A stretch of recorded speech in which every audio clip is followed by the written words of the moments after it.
Capítulo 679, Sobrevivência do mais apto 1. A névoa viva tentou invadir os corpos dos membros da equipe de expedição também, mas o feitiço queimou ao entrar em contato. Qualquer que fosse a natureza da névoa, ela emitiu um som crepitante quando o feitiço protetor a transformou em cinzas. Tenha muito cuidado para não danificar a camada externa do traje, Nechal explicou. Se algum de nós for infectado, talvez seja necessário colocá-lo em quarentena ou coisa pior. Lembre-se de que nesta instalação os Odin estavam pesquisando as doenças mais mortais. Sim, mas isso foi há séculos, Lith disse. A magia avançou aos trancos e barrancos desde então. Posso não ser imune a todas as suas criações malucas, mas sei de cor todos os protocolos de descontaminação mais avançados. Um aceno de sua mão liberou um pulso de magia negra que fez as veias negras que se expandiam no corredor de metal murchar e desaparecer, enquanto a névoa era empurrada para trás da porta. Todos ficam atrás de mim e cada um de vocês prepara pelo menos um feitiço de magia negra. Capitã Ernas, se alguma coisa acontecer comigo, traga Kila. Ela saberá o que fazer. Kila era a única curandeira que Lith considerava igual a Manoar. Ele estava até pensando em ensiná-la a produzir hologramas. De acordo com o professor Manoar, Lith quase percebeu o segredo por trás dos feitiços de luz ofensivos, mas mesmo depois de meses de prática, ele ainda estava atolado. Kila tinha mechas prateadas no cabelo e era um gênio com a magia da luz. Se ela conseguisse encontrar o elo que faltava entre os hologramas e as construções de luz dura, Kila explicaria a Lith, permitindo que ele se tornasse ainda mais forte. Mesmo assim, seus problemas de confiança o impediam de compartilhar seus segredos até com Glória, quanto mais Kila. Se por causa de seus ensinamentos, Lith acionou seu despertar também, Kila se tornaria outra pessoa de quem ele precisaria cuidar. Droga! De acordo com Kala, sou responsável pelo despertar de Pilar de minha irmã. Se eles errarem, minha linha estará em jogo junto com a deles. Pensamento de Lith. Mesmo depois de repelir a névoa, o fedor da morte e da decomposição era revoltante. Os filtros nas máscaras da peste não foram suficientes para protegê-los do cheiro rançoso que assaltava seus sentidos. Pelo amor dos deuses, não use magia do ar, Lith disse, enquanto liberava um segundo pulso que tornava o ar respirável uma fração de segundo antes de começar a vomitar. No entanto, era um segundo tarde demais, já que algumas pessoas já estavam vomitando, incluindo Morok. Felizmente, as máscaras eram equipadas com sacos de vômito colocados bem abaixo de sua protuberância em forma de bico, fazendo com que os companheiros de equipe de Lith logo parecessem pelicanos em vez de coroas. Você tem sorte de que, entre seu corpo aprimorado e a fusão da escuridão, você seja imune à maior parte dessa merda. Solos disse. Sim, mas não posso durar muito. Este espaço é muito grande e cada passo requer outro pulso de magia negra. A escada não era funda, mas quanto mais baixo, mais densa ficava a névoa. Até mesmo para chegar à porta no final da escada foi necessário um esforço de grupo. Estou apavorado com a ideia de que tipo de matadouro pode produzir esse fedor, Yondra disse.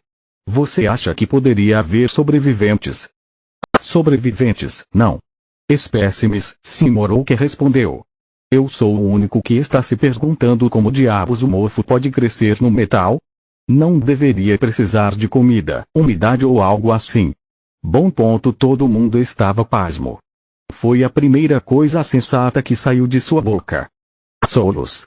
Lith perguntou enquanto ativava a visão da vida ao ar à sua frente. Se iluminou como uma árvore de Natal, forçando-a a desligá-la. Trabalhando nisso, a névoa era tão densa que o ar ao redor deles era verde e preto, dando a tudo uma sensação estranha. Assim que entraram na próxima sala, um som mole e um gemido agonizante quebrou o silêncio. Todos tiveram a impressão de andar sobre pequenos sacos de lixo úmidos cheios de comida estragada. Faça o que fizer, não olhe para baixo, Lith disse. Ele entendeu o que estava acontecendo no momento em que percebeu que os gemidos eram sincronizados com seus passos. Cara, o que poderia ser pior do que Morok lançou um pulso de magia negra que dissipou a névoa o suficiente para permitir que ele desse uma olhada no chão. Entranhas verdes que pareciam enormes salsichas podres cobriam o chão. Sem mais névoa para bloquear sua visão, Morok podia ver que eles estavam se movendo como cobras com danos cerebrais. As entranhas tentavam envolver suas pernas para se alimentar dos intrusos com pequenas bocas cheias de dentes que cobriam sua superfície. Apenas a proteção de vida de Manoar os mantinha afastados, queimando as vísceras vivas ao contato. Oh deuses! Morok disse enquanto vomitava. Eu nunca vou comer salsichas pelo resto da minha vida. Uma vez cheio, o saco de vômito se desprendeu e foi substituído por um vazio. Conforme o grupo avançava, a névoa se tornava mais densa, forçando-os a aumentar a intensidade de seus feitiços de luz apenas para serem capazes de ver além de seu próprio nariz. Tenho más notícias, Solos contatou Lit enquanto eles exploravam o primeiro andar subterrâneo. Ao contrário do centro médico do Odin, os quartos eram menores, não acolchoados e com pelo menos 6 leitos cada. As portas haviam sido arrancadas de suas dobradiças por dentro. Eu sei como essa coisa ainda está viva e como pode crescer no metal. É porque está se alimentando do elemento luz, assim como uma abominação. O que? Como? Perguntou Lit. Primeiro, eu não sei. Estou aqui há menos de 1 minuto, desculpe se não entendo anos de pesquisa à primeira vista. Em segundo lugar, um pequeno obrigado não o mataria. Sua voz exalava sarcasmo. Sinto muito, você está certa. Obrigado, Solos. Acho que você me estragou tanto com suas habilidades que o considero quase onisciente. De nada, ela disse com uma risadinha, feliz pelos elogios sinceros. Avisarei você assim que descobrir mais alguma coisa. Com essa nova informação, Lit agora poderia decifrar o que havia acontecido lá no passado. As celas estavam cheias de cadáveres sugados até os ossos e de cada uma delas saíram veias coloridas que cobriam todo o chão. O que quer que o Odi tenha infectado com seus prisioneiros, cresceu ao festejar em sua carne antes de procurar por mais comida. A doença baseada na abominação havia então forçado sua saída, provavelmente sugando o elemento luz e tudo que os mantinha presos. Então, ele engajou as linhagens nascidas nas outras salas em uma batalha pelo domínio. Marcas queimadas de cores diferentes cobriam as paredes onde as criaturas lutaram, permitindo a Lit determinar quem saiu vitorioso de cada conflito. O vencedor consumiria o perdedor e então passaria para a próxima cela. Esta parece a versão de terror de um jogo de sobrevivência. Pensamento de Lit. A questão é, o nevoeiro é preto e verde porque 2 criaturas ainda estão lutando, ou há apenas uma e o preto é devido à sua natureza abominável? Quando chegaram à metade do corredor em forma de U, a névoa agora envolvia suas mãos, sufocando a luz que emitiam a tal ponto que era impossível para eles verem à sua frente. Tenho más notícias, Lit disse pegando emprestado as palavras de Solos. Essa coisa está se alimentando do elemento de luz que empregamos para iluminar nosso caminho. Não tenho ideia do que pode acontecer se dermos a essa coisa uma refeição completa, mas estou pronto para apostar um bom dinheiro que seríamos sua sobremesa. Capítulo 680, Sobrevivência do mais apto 2. Com essas palavras, todos desencadearam os feitiços de escuridão que haviam mantido prontos. Os gritos agonizantes aumentaram de intensidade e fizeram seu estômago embrulhar, mas seu instinto de sobrevivência venceu sua compaixão por um deslizamento de terra. O ar ficou imediatamente limpo, mas os tentáculos de carne a seus pés reagiram com violência, atacando o grupo de Lit por todos os lados. Felizmente, séculos de alimentação apenas com o elemento de luz que escoou através das 2 camadas de matrizes bloqueando a porta deixou a criatura severamente enfraquecida. Cada um de seus golpes foi rápido e certeiro, mas faltou a força necessária para perfurar as proteções encantadas. O feitiço de Manoar protegeu ainda mais os membros da expedição, infligindo queimaduras profundas nas entranhas sempre que atingiram a membrana branca. Uma segunda rajada de feitiços de escuridão matou os atacantes e limpou o ar o suficiente para que as luzes embutidas da enfermaria permitissem aos professores ler os documentos que haviam trazido. Este deve ser o projeto evolutivo, o professor Elcas leu. Os Zodi descobriram que a abominação não sofre de envelhecimento nem de doenças, então eles tentaram fundir as forças vitais da abominação com as dos membros das raças inferiores antes de infectá-los com doenças incuráveis. Eu diria que eles falharam muito. Idiotas! Lee ficou furioso com a abordagem imprudente de Odi à ciência. Eles não conseguiram entender que se criar híbridos fosse tão fácil, todo mundo faria isso. Seu experimento tolo não ligou a abominação com seus espécimes, mas com as doenças.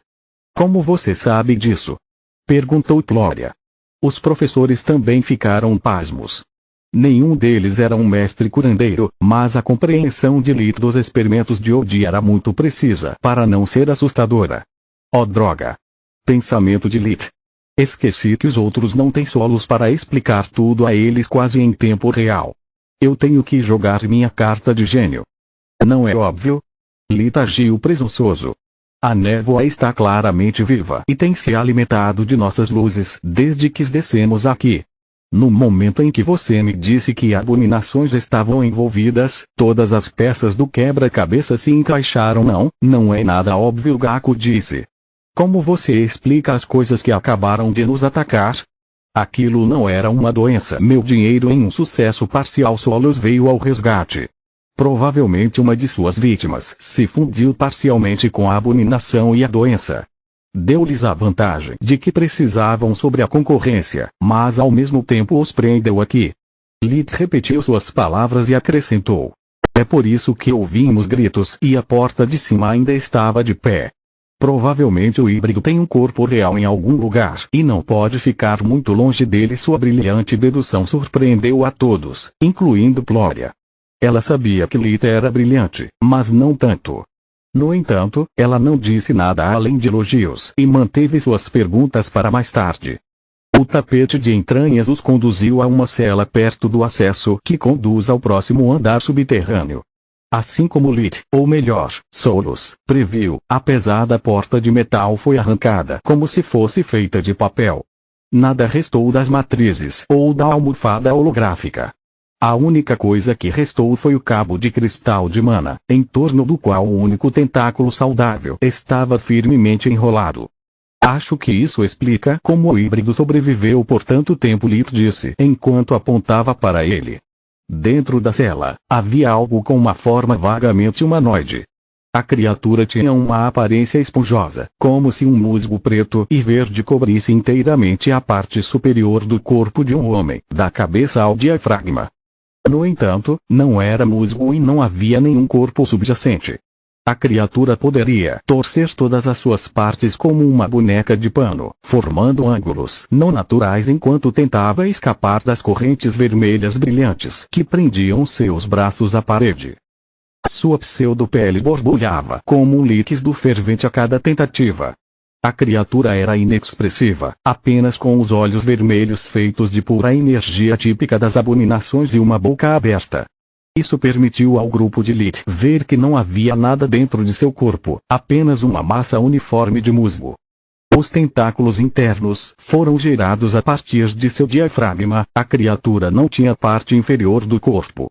Vendo a presa fresca e suculenta pisando de boa vontade dentro de sua gaiola, o híbrido torceu seus braços com força suficiente para arrancá-los na altura do pulso e se livrar das correntes. Ainda assim, o item encantado criou linhas vermelhas de poder no corpo da criatura, forçando-a a se curar e recolocando-a na parede uma e outra vez.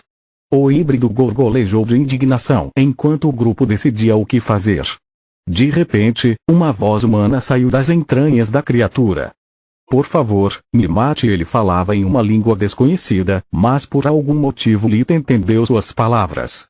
Uma cabeça humana estava emergindo dos tentáculos que a criatura havia acumulado, preparando-se para um ataque. Eu imploro, não deixe a criatura, rugiu, cortando a pessoa enquanto ela esticava o pescoço o suficiente para arrancar a cabeça do recém-nascido, fazendo com que sangue vermelho espirrasse através de sua célula. Bons deuses! O que foi isso? Gaku perguntou, à beira de vomitar. Eu estava certo, a fusão está incompleta, Lee explicou após consultar Solos. Este é um híbrido patógeno abominação e aquele era seu hospedeiro. O híbrido é o dominante, então trata o hospedeiro como um parasita. Nenhum deles pode matar o outro. Alguém quer fazer varreduras desse horror? Perguntou Glória. Sua pergunta foi seguida por vômitos reprimidos e cabeças sacudidas. Todos aqueles a favor de colocá-lo no chão? Todos levantaram as mãos. Metade do grupo manteve a criatura longe do cabo de mana, enquanto os outros bombardeavam o híbrido com feitiços de escuridão de nível 4. Assim que o corpo da criatura desapareceu, o mesmo aconteceu com a névoa viva e todas as veias negras que cobriam o chão. As luzes da enfermaria agora permitiam ao grupo de Lilith dar uma boa olhada ao redor. Agora que as entranhas vivas haviam sumido, eles podiam ver que dezenas de cadáveres espalhavam-se pelo chão. O primeiro nível subterrâneo era uma vala comum para prisioneiros e guardas de Odi. Todos os esqueletos foram sugados até secar, mas os Odi eram facilmente reconhecíveis. Não tinham imperfeições, com ossos brancos de marfim que pareciam saídos de um livro de anatomia. Todos os homens eram idênticos entre si e as mulheres também. Se não fosse pelos sinais de luta e pela aura negra dos mortos-vivos que sua visão revelou, Lee teria pensado que eram apenas manequins de esqueleto produzidos em massa. O que há no próximo andar? Perguntou Glória. Esta era a enfermaria de imunização. A próxima deveria ser a enfermaria de aprimoramento corporal. Acho que se refere ao programa humano encantado, Elcas disse. Podemos sair e fazer uma pausa? Morou perguntou. Eu vi um monte de coisas nojentas na minha vida, mas esta leva o bolo. Eu gostaria. Nechal explicou. Assim que tirarmos nossa proteção alquímica, ela terá sumido. Podemos descansar aqui. Todo mundo olhou para ela como ela estava delirando louca. Quero dizer, no andar térreo, não aqui. Eles voltaram para a enfermaria de Odin, mas o pesadelo os seguiu. Embora o lugar fosse imaculado e com iluminação perfeita, eles continuavam vendo tudo em tons de verde, como se a névoa viva ainda estivesse lá. Somente quando os gritos da criatura pararam de ressoar em seus ouvidos e seus passos não emitiram mais sons moles, eles foram para o segundo andar subterrâneo. Continua no próximo vídeo.